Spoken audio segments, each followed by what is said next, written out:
जय हिंद सभी स्टूडेंट को। स्वागत है आप सभी छात्रों का आज की महत्वपूर्ण क्लास में। प्यारे बच्चों, आज की क्लास में हम साइंस के एक बहुत ही महत्वपूर्ण टॉपिक को समझेंगे और बहुत ही वीवीआई क्वेश्चंस को भी याद करेंगे जो आपके मैट्रिक परीक्षा के लिए बहुत ही महत्वपूर्ण है। तो आज की यह क्लास को सभी बच्चे अच्छे से देखिएगा और सभी नोट्स को अपने कॉपी में ज़रूर लिख लीजिएगा, क्योंकि यह टॉपिक और यह क्वेश्चन बहुत ही महत्वपूर्ण है आप सभी बच्चों के लिए। और सभी बच्चों को बता दें कि ये क्लासेस अटेंड करने का तरीका यह है प्यारे बच्चों कि सबसे पहले हम आप सभी बच्चे को यह पूरा क्वेश्चन पढ़कर सुनाएंगे और इस क्वेश्चन का जो आंसर है वो पढ़कर सुनाएंगे। तो आप बस आराम से पहले इस क्वेश्चंस को सुनिएगा, फिर हम लाइन बाय लाइन आपको यह सारा नोट्स लिखा देंगे, तब आप ज़रूर लिख लीजिएगा। तो चलिए आज की क्लास को शुरू करते हैं। आज की क्लास का क्वेश्चन है प्यारे बच्चों, जनन किसी स्पीसीज की समष्टि के स्थायित्व में किस प्रकार सहायक होता है। बहुत ही अच्छा क्वेश्चन है। क्या है टॉपिक कि जनन किसी स्पीसीज की समष्टि और स्थायित्व में किस प्रकार क्या होता है, सहायक होता है। ठीक है, तो चलिए सबसे पहले आपको यह पढ़कर सुनाते हैं। चलिए, तो यहाँ पर उत्तर में हम यहाँ पर लिखेंगे, अभी लिखना नहीं है, बस सुनना है।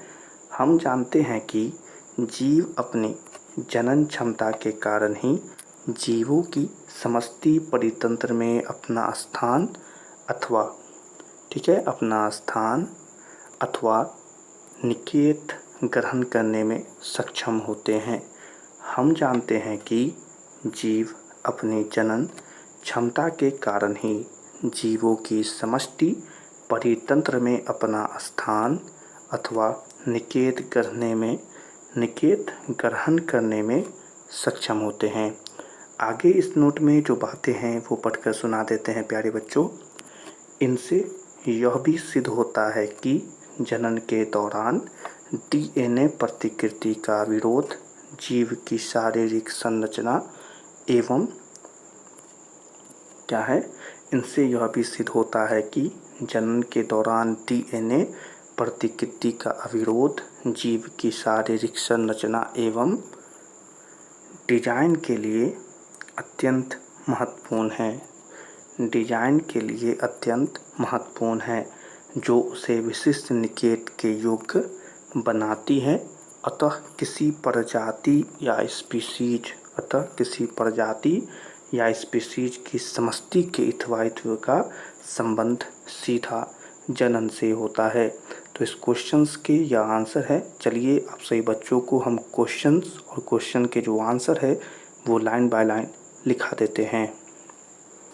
तो सबसे पहले क्वेश्चन लिखेंगे प्यारे बच्चों, क्वेश्चन लिखेंगे और उसके आगे लिखेंगे कि जनन किसी स्पीसीज की समष्टि के स्थायित्व में किस प्रकार सहायक होता है।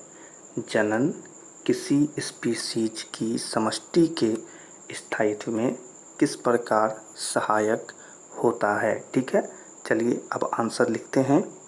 उत्तर लिखेंगे, ठीक है प्यारे बच्चों, उसके नीचे से लिखेंगे हम जानते हैं कि जीव अपनी जनन क्षमता के कारण ही जीवों की समष्टि या परितंत्र में अपना स्थान अथवा निकेत ग्रहण करने में सक्षम होते हैं। फिर से लिखेंगे हम जानते हैं कि जीव अपनी जनन क्षमता के कारण ही जीवों की समष्टि परितंत्र में अपना स्थान अथवा निकेत ग्रहण करने में सक्षम होते हैं। ठीक है, फिर से एक बार अगर पढ़कर सुना देते हैं, किसी ने नहीं लिखा है, धीरे धीरे। हम जानते हैं कि जीव अपनी जनन क्षमता के कारण ही जीवों की समष्टि परितंत्र में अपना स्थान अथवा निकेत ग्रहण करने में सक्षम होते हैं। आगे इसमें नोट होगा प्यारे बच्चों, तो यहाँ पर से लिखेंगे इनसे यह भी सिद्ध होता है कि जनन के दौरान डीएनए प्रतिकृति का अविरोध जीव की शारीरिक संरचना एवं क्या लिखेंगे, इनसे यह भी सिद्ध होता है कि जनन के दौरान डीएनए प्रतिकृति का अविरोध जीव की शारीरिक संरचना एवं, ठीक है, आप धीरे धीरे लिखा देते हैं, इनसे यह भी सिद्ध होता है कि जनन के दौरान डीएनए प्रतिकृति का अविरोध जीव की शारीरिक संरचना एवं डिजाइन के लिए अत्यंत महत्वपूर्ण है, जो उसे विशिष्ट निकेत के योग्य बनाती है। क्या लिखेंगे? डिजाइन के लिए अत्यंत महत्वपूर्ण है, जो उसे विशिष्ट निकेत के योग्य बनाती है। ठीक है, क्या लिखिएगा प्यारे बच्चों? डिजाइन के लिए अत्यंत महत्वपूर्ण है, जो उसे विशिष्ट निकेत के योग्य बनाती है। आगे इसमें ऐड होगा प्यारे बच्चों जो लास्ट का पॉइंट है, अतः किसी प्रजाति या स्पीशीज की समष्टि के स्थायित्व का संबंध जनन से है। अतः किसी प्रजाति या स्पीशीज की समष्टि के स्थायित्व का संबंध जनन से है। यही क्वेश्चन भी था और यही इस क्वेश्चन का प्यारे बच्चों आंसर भी हो गया है। तो चलिए, यह जो महत्वपूर्ण क्वेश्चंस था और टॉपिक भी, इसके यह महत्वपूर्ण आंसर और नोट सभी बच्चों को प्राप्त हो गया है।